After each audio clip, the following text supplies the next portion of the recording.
বাবা তোমার বিয়ে ঠিক করছে, তুমি কিন্তু বিয়ে করবে না, আমি তোমাকে ছেড়ে থাকতে পারবো না। নিলয় বলল, আমাকে ছেড়ে থাকতে হবে না তোমার, আমি তো সবসময় তোমার পাশে আছি, সবসময় তোমার পাশেই থাকবো।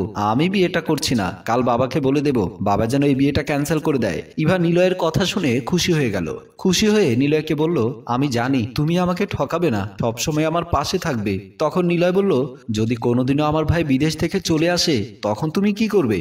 তুমি কি আমাকে ভুলে গিয়ে ভাইয়ার পাশে দাঁড়াবে? ইভা বলল, তোমার ভাই আর ফিরে আসবে না, তোমার ভাই তো বিদেশে গিয়ে বিয়ে করেছে, তাহলে তো তোমার ভাই ওই মেয়েকে নিয়ে সংসার করবে। নিলয় ইভার মুখে ভাইয়ার বিয়ের কথা শুনে কিছুটা ভয় পেয়ে গেল। নিলয় বলল, যদি তুমি শুনতে পাও ভাই বিয়ে করেনি তাহলে তুমি কি করবে? তুমি কি আমাকে ছেড়ে দিয়ে ভাইকে ধরবে? এ কথা বলার পর ইভা বলল, আমাদের মাঝখানে কেন তোমার ভাইয়াকে টানছো বলো তো? আজকের রাতটা আমরা নষ্ট করতে চাই না, তুমি তো কাল সকাল হলেই দুদিনের জন্য বাহিরে চলে যাবে, দুদিন আমি তোমাকে ছেড়ে থাকবো কি করে? তাই দুদিনের ভালোবাসা তুমি আমাকে দিয়ে যাবে। কাজের মেয়ে কমলা ওয়াশরুমে যাবে বলে ইভার দরজার সামনে আসে। কমলা বলল, এমন চরিত্রহীন মেয়ে আমি কখনো দেখিনি, তার নিজের দেবরের সাথে কি সব করে যাচ্ছে, স্বামী বিদেশ থাকে বলে স্বামীকে ঠকিয়ে চোখের আড়ালে নষ্টামি করে যাচ্ছে, যেদিন ভাইজান বিদেশ থেকে চলে আসবে সেদিন বুঝতে পারবে। এ কথা বলে কমলা ওয়াশরুমের ভেতরে চলে গেল।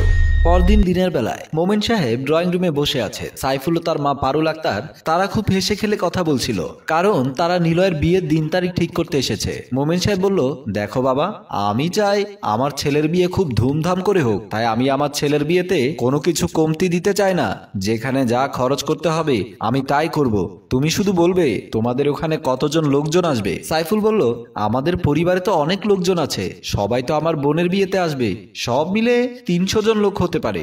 মোমেন সাহেব বলল, 300 জন কেন, যদি 1000 লোক হয় আমি অনুষ্ঠানের কমতি রাখবো না। এমন সময় ড্রয়িং রুমে আসলো ইভা আর নিলয়। ইভা তার শ্বশুরকে বলল, বাবা, আপনার ছেলে নিলয় কিছু বলতে চায়। মোমেন সাহেব বলল, হ্যাঁ, আমি তো নিলয়ের কথা শুনবই, তার আগে তুমি বলো তোমাদের বাড়ি থেকে বিয়েতে কজন লোক আসবে? এমন সময় নিলয় বলল, এই বিয়েটা আমি করছি না। নিলয়ের মুখে এমন কথা শুনে সবাই অবাক হয়ে দাঁড়িয়ে গেল। মোমেন সাহেব বলল, আমি তোমার বিয়ের দিন তারিখ ঠিক করছি, আর এখন তুমি বলছো বিয়ে করবে না? নিলয় বলল, হ্যাঁ বাবা, আমি এই বিয়েটা করছি না, তুমি ওনাদের না করে দাও। এ কথা বলে নিলয় ড্রয়িং রুম থেকে বেরিয়ে আসলো। ইভা দাঁড়িয়ে থেকে মোমেন সাহেবকে বলল, বাবা, নিলয় যখন বিয়েটা করতে চাচ্ছে না তাহলে জোর করে নিলয়কে বিয়েটা দিয়েন না। এ কথা বলে ইভা ঘর থেকে বেরিয়ে গেল। তখন সাইফুলের মা পারুল আক্তার বলল, বাড়িতেই যদি বউ থাকে তাহলে বিয়ে করার দরকার কি? আমার মনে হচ্ছে আপনি এক বউ দিয়ে আপনি আপনার 2 ছেলেকে রাখতে চাচ্ছেন। এমন কথা শুনে মোমেন সাহেব কোনো জবাব দিতে পারল না। মোমেন সাহেব মাথা নিচু করে দাঁড়িয়ে রইল। সাইফুল বলল, আমাদের অপমান করা আপনার একদম উচিত হয়নি, আমাদের যেভাবে আপনি অপমান করলেন একদিন এমন ভাবে আপনি নিজেও অপমানিত হবেন। এ কথা বলে সাইফুল আর তার মা ড্রয়িং রুম থেকে চলে আসলো, আর মোমেন সাহেব লজ্জায় মাথা নিচু করে সোফাতে বসে পড়ল। মোমেন সাহেবের কি আর করার ছিল, ছেলে বাবাকে অপমান করলো। রান্নাঘরে কাজ করছে ইভা। এমন সময় নিলয় গিয়ে ইভাকে জড়িয়ে ধরলো, খাবার টেবিল গোছাতে এলো। এসে দেখে ফেলো নিলয় আর ইভাকে, এদের কি একটু মান সম্মান নেই? এমন সময় কমলাকে দেখে ফেললো নিলয়। নিলয় আর ইভা ভয় পেয়ে গিয়ে কমলার কাছে চলে আসলো। তারপর নিলয় বলল, তুই কি কিছু দেখতে পেরেছিস? কমলা বলল, আমার যখন চোখ আছে তাহলে তো আমি কিছু দেখতেই পারবো, আর কান যখন আছে তাহলে তো কানে শুনতেই পারবো। আপনারা যা করছেন তা চোখে দেখেছি, আর যা বলেছেন তা কানে শুনেছি। নিলয় পকেট থেকে 1000 টাকা বের করে কমলাকে দিয়ে বলল, আমি তোকে এই টাকাটা দিলাম, তুই কাউকে কিচ্ছু বলিস না, আমি তোকে আরো টাকা দেব। ইভা বলল, আমি যখন শপিং করতে যাব আমি তোর জন্য নতুন নতুন জামা কাপড় কিনে আনবো, তুই শুধু কাউকে কিচ্ছু বলিস না, দরকার পড়লে আমি আমার শ্বশুরকে বলে তোর বেতন বাড়িয়ে দেব। কমলা বলল, আমি গরিব হইতে পারি কিন্তু আমি টাকার বিনিময়ে বিক্রি হইব না, আপনারা যা কিছু করেছেন কাউকে বলবো না, আপনারা আপনাদের কাজ চালিয়ে যান, তবে একটু সাবধানে থাকবেন, কারণ দেয়ালেরও কান আছে, কখন যে কে দেখে ফেলে তখন বাঁচতে চাইলেও বাঁচতে পারবেন না। এ কথা বলে কমলা সেখান থেকে চলে গেল। নিলয় বলল, অনেক বাঁচা বেঁচে গেলাম। ইভা বলল, এই কাজের মেয়েকে বাড়িতে রাখা যাবে না, এই মেয়েকে বাদ দিয়ে নতুন কাজের লোক রাখতে হবে। এত কিছু হবার পরেও ওদের একটুও লজ্জা নেই। ইভার স্বামী বাহার মজুমদার হঠাৎ একদিন কাউকে কিছু না বলে চলে এসেছে। বাহার দরজায় কলিং বেল দিতেই দরজা খুলে দিল বাহারের সুন্দরী বউ ইভা। ইভা বাহারকে দেখে রীতিমতো অবাক হয়ে গেল। বাহার মজুমদার ইভাকে জিজ্ঞেস করলো, কেমন আছো তুমি? এতদিন পরে আমি তোমার কাছে এলাম, খুশি হওনি? ইভা কোনো কথা না বলে ঘরের ভেতর ঢুকে পড়ল। বাহার বুঝতে পারল না কেন ইভা তার সাথে এমন করলো।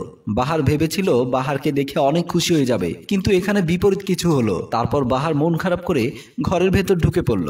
ড্রয়িং রুমে মন খারাপ করে বসে আছে বাহার মজুমদার। বাড়িতে তার জন্য কোনো গুরুত্ব নেই। এত বছর পর বিদেশ কাটিয়ে দেশের মাটিতে এসেও কোনো সম্মান পাচ্ছে না। পরিবারের কোনো লোক তার সাথে ভালো ব্যবহার করছে না। এইসব ভাবতে ভাবতেই ড্রয়িং রুমে প্রবেশ করলো বাহারের বাবা মোমিন সাহেব। বাহারের বাবা মোমিন সাহেব বাহারের পাশেই বসে বলল, আমি ভেবেছিলাম আমি আমার 2 ছেলেকে নিয়ে একটু ভালো থাকবো। আমি আমার স্বপ্ন ঠিকই দেখেছিলাম, কিন্তু আমি আমার স্বপ্নকে ধরে রাখতে পারিনি। আমার স্বপ্নটা কেন ভেঙে দিলি বাবা? বাহার মজুমদার বলল, এতদিন পর আমি বিদেশ থেকে এসেছি, তোমরা কেউ আমাকে দেখতে পাচ্ছ না কেন? কি এমন করেছি বাবা বলবে? আমি এই সংসারের ভালোর জন্য এত বছর বিদেশ থেকেছি, কত কষ্ট হয়েছে, তবু এখানে আসিনি। মোমিন সাহেব বলল, তুই বিদেশের মাটিতে গিয়ে অন্যায় করে ফেলেছিস, তার শাস্তি তুই পাচ্ছিস। এমন সময় ড্রয়িং রুমে আসলো কাজের মেয়ে কমলা। কমলা বলল, ভাইজান কি অন্যায় করেছে? অন্যায় করে যাচ্ছে আপনার বাড়ির বউ। মোমিন সাহেব বলল, কি বলছিস কমলা? তুই আমার বউয়ের নামে বদনামি দিতে পারিস না। আমার বৌমা এই সংসারে অনেক কষ্ট করেছে, তবু এই বাড়ি থেকে কখনো বের হয়নি। এমন সময় কমলা বলল, আপনার বাড়ির বউ নাটক করেছে, আপনাদের সবাইকে ঠকিয়ে আপনার ছোট ছেলের সাথে অবৈধ সম্পর্ক করেছে। এমন কথা শুনে মোমিন সাহেব আর বাহার মজুমদার রীতিমতো অবাক হয়ে গেল। বাহার মজুমদারের মনে হলো সে যেন ভুল শুনেছে। বাহার বলল, আমার বউ এমনটা হতে পারে না। কমলা বলল, যদি আমার কথা বিশ্বাস না হয় তাহলে আপনি আপনার ঘরে গিয়ে দেখুন। তারপর বাহার কোনো কথা না বলে বাহারের রুমের দিকে চলে গেল। নিলয় বাহারের ডাক শুনে ভয় পেয়ে গেল, কিন্তু ইভার চোখে মুখে কোনো ভয় দেখা যাচ্ছিল না। ইভা সৎসাহস নিয়ে দাঁড়িয়ে আছে। ইভা নিলয়কে বলল, কি হলো? তোমার তো ভয় পাওয়ার কোনো কারণ নেই, আসো বিছানায় আসো। বাহার বলল, একটুও লজ্জা করছে না তোমার? আমি তোমার স্বামী, তোমার সামনে দাঁড়িয়ে আছি, আমার সামনে তুমি নোংরামি করে যাচ্ছ। ইভা বলল, কেন লজ্জা করবে? তুমি যদি আমাকে রেখে বিয়ে করতে পারো তাহলে আমি নোংরামি করতেই পারি। বিয়ের কথা শুনে বাহার অবাক হয়ে গেল। আমি বিয়ে করেছি মানে? আমি কাকে বিয়ে করেছি? নিজের দোষ ঢাকার জন্য তুমি আমাকে দোষী করছো। আমি কাউকে বিয়ে করিনি। ইভা বলল, তুমি বিয়ে করেছো আর তোমার ভাই আমাকে বলেছে। বাহার বলল, নিলয় আমি বিয়ে করেছি? আমি কবে বিয়ে করেছি? কাকে বিয়ে করেছি? নিলয় চুপ হয়ে দাঁড়িয়ে রইল। নিলয় কোনো কথা বলছে না। ইভা বলল, নিলয় চুপ করে দাঁড়িয়ে আছো কেন? তুমি তোমার ভাইকে বলো, তুমি আমাকে বলেছো তোমার ভাই বিয়ে করেছে। বাহার ইভা এত কিছু বলছে, তবুও নিলয় কোনো কথা বলছে না। বাহারের আর বুঝতে বাকি রইল না নিলয় মিথ্যে কথা বলেছে। বাহার বলল, আমার ভাই হয়ে তুই আমার সংসারটা নষ্ট করলি। ভালোই করেছিস ভাই। আমি আর তোদের মাঝে থাকবো না। যেখানে আমার বউ আমাকে ভরসা করতে পারে না, তার সাথে সংসার করে আমি কি করব? আমি আজই আবার বিদেশ চলে যাব। এই বলে কান্না করতে লাগলো। নিলয় বাহারের ভাই হয়ে বাহারের ক্ষতি করলো। ইভা কি ভুল করেছে পরকিয়া করে? বাহার ইভার সাথে সংসার করবে না, তাহলে কি নিলয় ইভার সাথে সংসার করবে? যদি নিলয় সংসার না করে তাহলে ইভার ভাগ্যে কি হতে পারে? উত্তর আপনারাই দিন। সম্মানিত দর্শক, গল্পটা আপনাদের কেমন লেগেছে? গল্পটি যদি ভালো লেগে থাকে লাইক কমেন্ট শেয়ার করে আমাদের সাথেই থাকুন। ধন্যবাদ আমাদের ভিডিওটি দেখার জন্য।